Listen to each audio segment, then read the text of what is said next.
வணக்கம், welcome back to my channel. இன்றைக்கி ரெசிப்பியில் நாம் நல்ல ஒரு அருமையான நண்டு மசாலா தான் செய்ய போகிறோம். அதாவது காரைக்குடி ஸ்டைலில் மசாலா எல்லாம் வறுத்து செய்ய போகிறோம். ரொம்பவே டேஸ்ட்டாக இருக்கும். அதை எப்படி செய்யலான்றதை பார்க்கலாம். அடுப்பை ஸ்டார்ட் பண்ணிக்கலாம். இப்போ இந்த பேன் நல்லா ஹீட் ஆகிடுச்சு. ஃபஸ்ட்டு நான் பெரிய ஸ்பூனால் ஒரு ஸ்பூன் அளவு தனியாக எடுத்திருக்கேன், அதை இதில் சேர்த்துடலாம். அதுக்கப்புறம் ஒரு டீஸ்பூன் மிளகு எடுத்திருக்கேன், அதையும் இதில் சேர்த்துடலாம். 7 நம்பர் வரமிளகா எடுத்திருக்கேன், அதையும் இதில் சேர்த்துடலாம். சோம்பு ஒரு டீஸ்பூன் எடுத்திருக்கேன், அதையும் இதில் சேர்த்துடலாம். ஃபைனலாக ஜீரகம் 1/2 டீஸ்பூன் எடுத்திருக்கோம், அதையும் இதில் சேர்த்துக்குவோம்.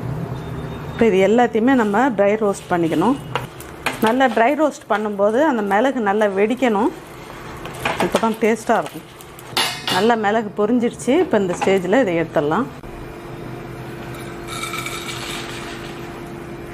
இப்போ இதை நல்லா ஆற வச்சுட்டு இதை மிக்சியில் பொடி பண்ணிக்கலாம். இது ஆறட்டும். இப்போ நம்ம வெங்காயம் தக்காளி எல்லாத்தையும் வதக்கணும். எண்ணெயில் வதக்கி மசாலா ரெடி பண்ணிடலாம். இப்போ தேவையான அளவு எண்ணெய் சேர்த்துக்கலாம். இப்போ நல்லா எண்ணெய் காஞ்சிடுச்சு. இதில் ஃபஸ்ட்டு கருவேப்பிலையை சேர்த்துக்கலாம். நம்ம இது மாதிரி முதல்லையே கருவேப்பிலை சேர்த்துட்டோம்னா அந்த ஃப்ளேவர் நல்லா மசாலாவில் இறங்கும். இப்போ கருவேப்பிலை நல்லா பொரிஞ்சிடுச்சு. 2 வெங்காயம் பெரிய சைஸில் இது மாதிரி பொடியாக கட் பண்ணி எடுத்துக்கோங்க, அதையும் இதில் சேர்த்துடலாம். வெங்காயத்தை நல்லா பச்சை வாசனை போகிற அளவுக்கு நல்லா வதக்கிக்கலாம்.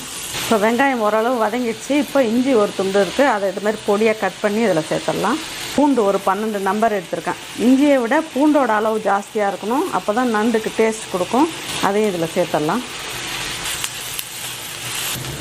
இப்போ ஒரு பச்சை மிளகாய் எடுத்திருக்கேன், அதை இதுமாரி 2ஆக கட் பண்ணிவிட்டு இதில் போட்டுடலாம். இப்போ 3 தக்காளி இது மாதிரி கட் பண்ணி எடுத்து வச்சுருக்கேன், அதையும் இதில் சேர்த்துடலாம். இப்போ இதில் வெங்காயம் தக்காளி இஞ்சி பூண்டு பச்சை மிளகாய் எல்லாத்தையும் நல்லா வதக்கிட்டோம். இப்போ ஃபைனலாக 1/4 மூடி அளவு தேங்காயையும் இதில் சேர்த்தணும். வறுத்து அரைச்சா தான் நல்லாயிருக்கும் டேஸ்ட்டாக. இதையும் நல்லா எண்ணெயில் வதக்கிடலாம். இப்போ தேங்காயும் சேர்த்து நல்லா வதக்கியாச்சு. இதை நல்லா ஆற வச்சுட்டு இதையும் நம்ம மிக்சியில் அரைச்சி எடுத்துகிட்டு வந்துடலாம். இப்போ நம்ம ட்ரை ரோஸ்ட் பண்ண மசாலாவெல்லாம் இது மாதிரி பவுடர் ஃபார்மில் அரைச்சி எடுத்துகிட்டு வந்துட்டோம். எண்ணெயில் வதக்கினா வெங்காய தக்காளி இஞ்சி பூண்டு அதையுமே இது மாதிரி நல்லா பேஸ்ட்டாக அரைச்சி எடுத்துகிட்டு வந்துட்டோம். இப்போ எப்படி செய்யலான்றதை பார்க்கலாம். இப்போ இதுக்கு தேவையான அளவு எண்ணெய் சேர்த்துக்கலாம். இப்போ எண்ணெய் நல்லா காஞ்சிடுச்சு. இதில் ஃபஸ்ட்டு கருவேப்பிலையை சேர்த்துக்கலாம். இது மாதிரி காஞ்ச மிளகா இது ஒரு 6 நம்பர் முழுசாக அப்படியே சேர்த்துக்கலாம். இப்போ நம்ம அரைச்சி வச்சுருந்த இந்த இஞ்சி பூண்டு வெங்காயம் தக்காளி அந்த பேஸ்ட்டை இதோட சேர்த்துடலாம்.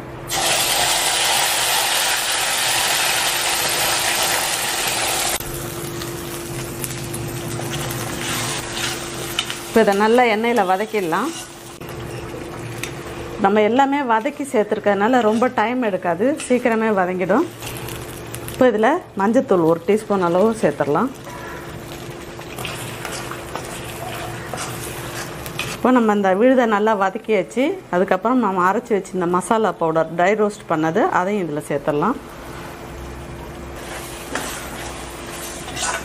இப்போது தேவையான அளவு ஹாட் வாட்டர் சேர்த்துக்கலாம்.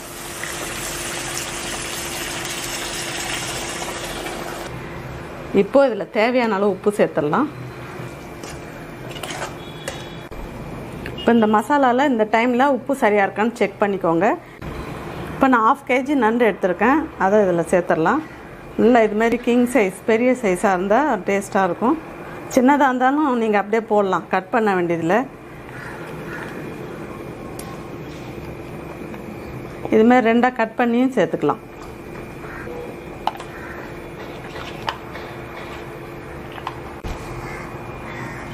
இப்போ இதை நல்லா கலந்து விட்டுடலாம். இந்த நண்டை நல்லா மசாலாவோட நல்லா மிக்ஸ் பண்ணுற மாதிரி கலந்து விட்டுட்டு மூடி வச்சிடலாம். இது மேக்ஸிமம் உங்களுக்கு 10 நிமிஷம் போதும், வெந்துடும்.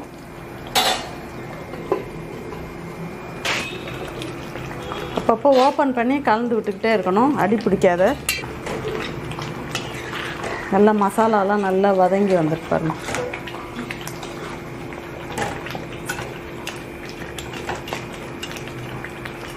இன்னொரு 5 நிமிஷம் மூடி வச்சிடலாம்.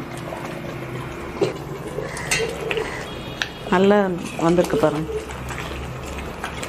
இப்போ இதையே நம்ம குழம்பாகவும் வைக்கலாம். அது நல்லா கொஞ்சம் இந்த அளவுக்கு திக்காக இருக்காது, அது கொஞ்சம் வாட்டரியாக இருக்கும். இது நல்ல திக் கன்சிஸ்டன்ஸில் இருக்குது. இதை நம்ம கிரேவியாக செய்கிறோம். இது வந்து செமி கிரேவியாக எடுக்கிறதுனால நல்லா ஒயிட் ரைஸோடு வச்சு சாப்பிட்டா ரொம்பவே சூப்பராக இருக்கும். அதோடு இல்லாத சப்பாத்தி அதுக்குமே வச்சு சாப்பிட்லாம். சப்பாத்தி, ரொட்டி அந்த மாதிரி ஐட்டத்துக்குமே ரொம்பவே சூப்பராக இருக்கும். நம்ம மசாலாலாம் நல்லா வறுத்து அரைச்சி செய்கிறதுனால செட்டிநாடு ஸ்டைலில் டேஸ்ட் வந்து ரொம்பவே அட்டகாசமாக இருக்கும். நல்லா கொத்தமல்லி எல்லாம் தூவிடலாம்.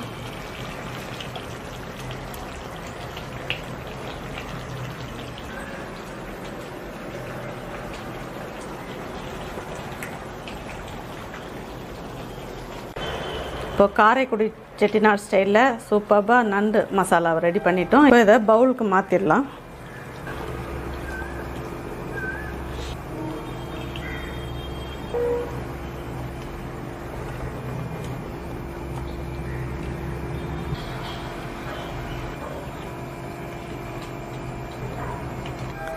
நல்ல சூப்பர் டேஸ்ட்டில் அருமையாக காரைக்குடி செட்டிநாடு நண்டு மசாலா செஞ்சுருக்கோம்.